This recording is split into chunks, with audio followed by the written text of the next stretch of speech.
Welcome to another one of my keto meals. Here's my blended fish cake mix. Here are the patties searing away. Recipes down below. Okay, so full transparency. These fish cakes, they didn't stay intact the best. So they're a little bit crumbly, they're a little bit prone to falling apart, but here's the thing about the keto diet. Here's the thing about, okay, full transparency. These fish cakes were a little bit prone to falling apart. Yeah, they didn't hold their shape the best. So that's one thing I wanted to say about the keto diet, is that at this point I'm adapted enough to eat foods that, I mean, I can still enjoy them when they don't hold the best shape, because when I sear them this way, they're browned and they've got a nice flavor to it, and it's about what's in the fish mix anyways. I put onions and garlic and a bunch of mushrooms in there. It's beyond delicious. I've had it in soup. The flavor's great, and I enjoy it just fine. So take this as inspiration. It's not a perfect recipe yet, but if you add more keto binders to it, like maybe psyllium husk or gelatin. I know gelatin is not, it's only gonna work to an extent in a fish mix like this because it's too high on water content, right? But experiment, add more wood ear mushrooms. Oh yeah, one of my ingredients is wood ear mushrooms. It's a dry mushroom, so when you add it in, it absorbs water, so that helps. There are so many ways, but I just want to say, full transparency, this recipe, it didn't hold its shape the best, but I'm enjoying it to the max still. And here's my soup simmering away. There's two dried shrimps with heads on, a stock pack. It's mixed mushrooms and dried fish. Yeah, it's a Japanese or Korean stock bag. I've got a shiitake mushroom in there, dried shiitake mushroom in there. It's buried somewhere. Oh, it's right here. This is, I think this thing is called gourd. Very cooling to the body. Yeah, and then afterwards I'm gonna add some bok choy. So again, just some keto recipes that you don't really see on typical keto internet, because they're all kind of revolving around the same formula, which can get really hot and dry. I mean, those combinations could work, but if you only eat them, I find that it lacks certain kinds of variety. I know it works for some people. Great if that works for you, but there are a lot of people that it doesn't work for, you know? Keto, there are a trillion versions of keto, and I've never seen my version mentioned. So take what you will out of these recipe ideas. Maybe there's something that works for you, but you don't have to stick to the generic keto combinations in order to be satisfied on keto. Yeah, try out some new combinations. There are lots of worldwide cuisines, soups, stews, casseroles. I'm gonna experiment more with crockpot stews, and I don't mean the typical North American ones that revolve around pot roast, typical beef stews or beef bourguignon, that type of stuff. There are so many varieties around the world, and let's tap into it. Excuse my slightly messy kitchen. This is real life. The kitchen gets messy when it gets used. Yeah. This is for the food. Hope you guys can find some food inspiration. Well, here's the final result. This level of brownness is okay with me. For some people that's a little too dark. I don't really mind, especially if the fish patties are not going to hold their shape. I'd rather them develop a good crust for flavor. And I'm still gonna enjoy them. So they held their shape somewhat, but of course they fell apart a little bit, but it's definitely not a mush. So I'm gonna enjoy them regardless. So here is just a PSA that you are allowed to enjoy less than perfect foods. You don't have to make it to a T. Like, you don't have to follow a chef's recipe to a T in order to make it enjoyable. But of course, there are certain important checklists that you need to follow. Like, for example, for this recipe, I think the important thing is you got to give it a good crust. You got to make the mix taste good. But just because it fell apart doesn't mean it's a failed recipe. So I would like to encourage everyone to be flexible with their cooking outcomes, because sometimes when you're freestyling recipes as you go, it doesn't always turn out exactly as planned, but there's still a lot to enjoy. And the more cooking skills you develop, like how to brown foods properly, how to saute properly, how to develop a good golden brown, the more you can still make a recipe taste good when it's not completely perfect. And note on the pans that I've been showing in the video, yes, I use a nonstick. That's a personal choice. Look, a little bit about myself. I've been through the whole ordeal of biohacking, feeling like you gotta do it all. You know, no chemicals, no Teflon, no nothing. Live like you're a caveman. I wish we could.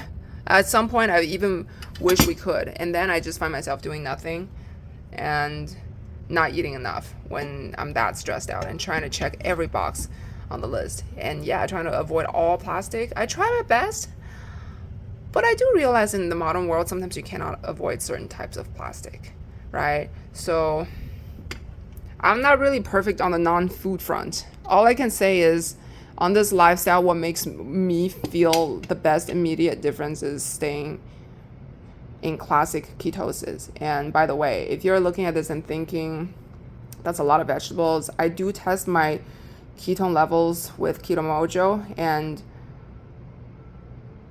the majority of the time my ketone levels are above 1, so I'm happy with that.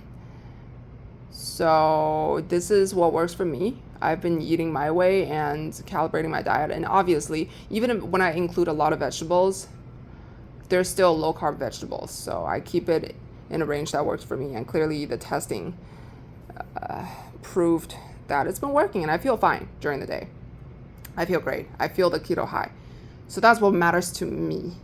So I don't want anybody looking at this and thinking, oh, that's too much vegetables, or I would never eat that way, or so-and-so said this was poison and it's not supposed to be healthy for you at all. At the end of the day, individual experiences vary. You never really know.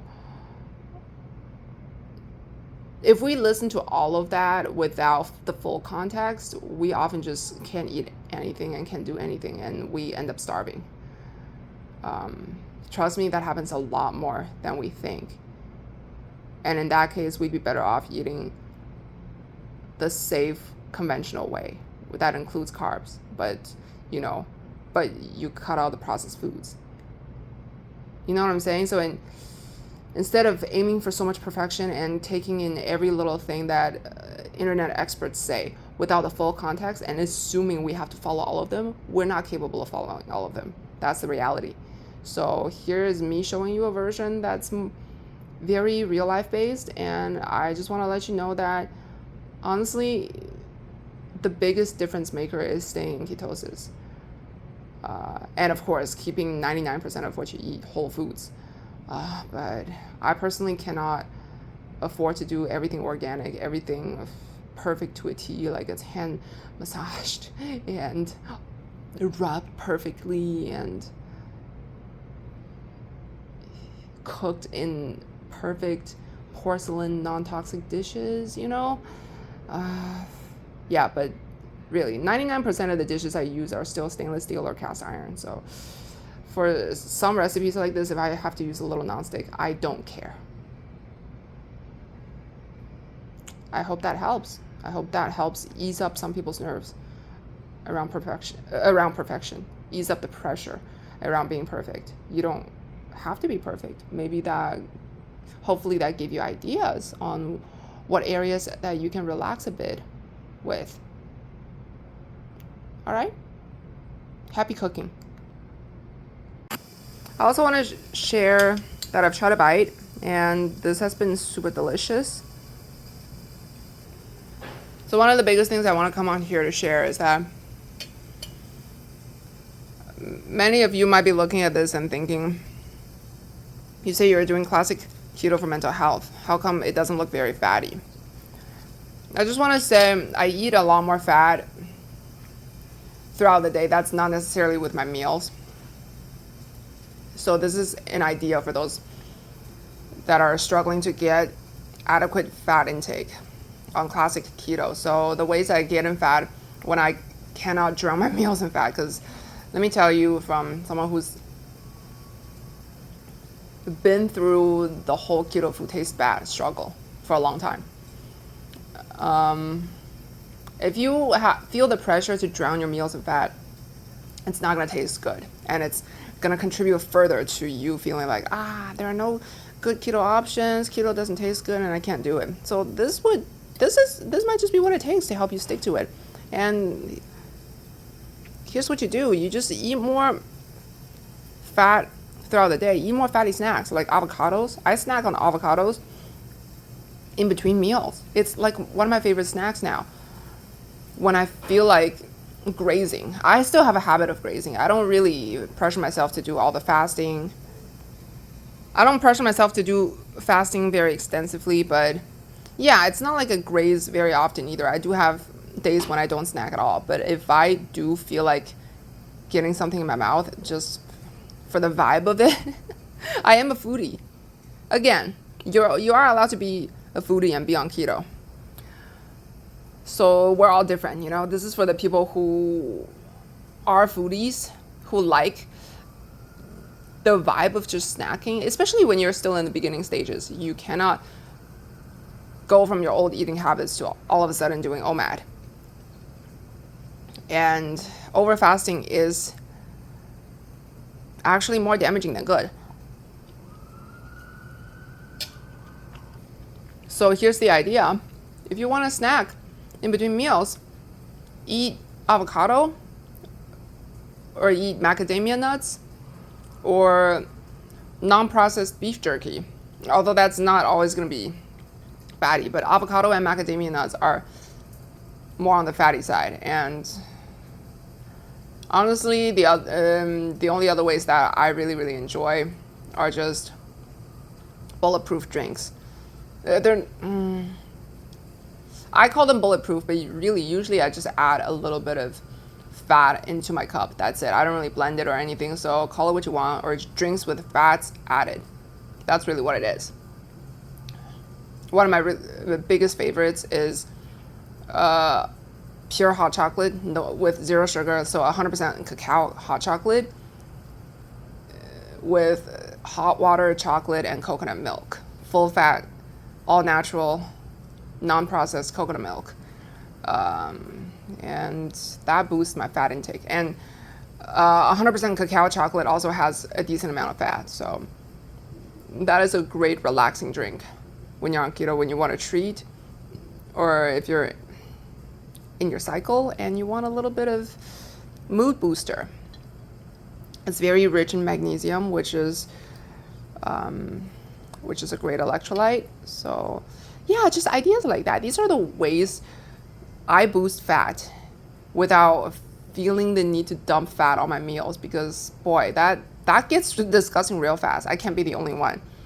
I just thought some of you might need to hear it from someone, because in the keto space, a lot of people only talk about this side like, oh, I love eating all this fat. Eventually I get adapted and it nourishes me and this fat is yummy.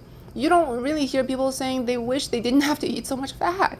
At least I didn't hear a lot of that, and all I heard was, if you don't want to eat so much fat, don't eat a lot of fat. But the truth is, if you overeat protein, if you don't eat enough fat, then you're going to have to make up for a lot of your keto calories with protein, and too much protein will kick you out of ketosis. I've personally been there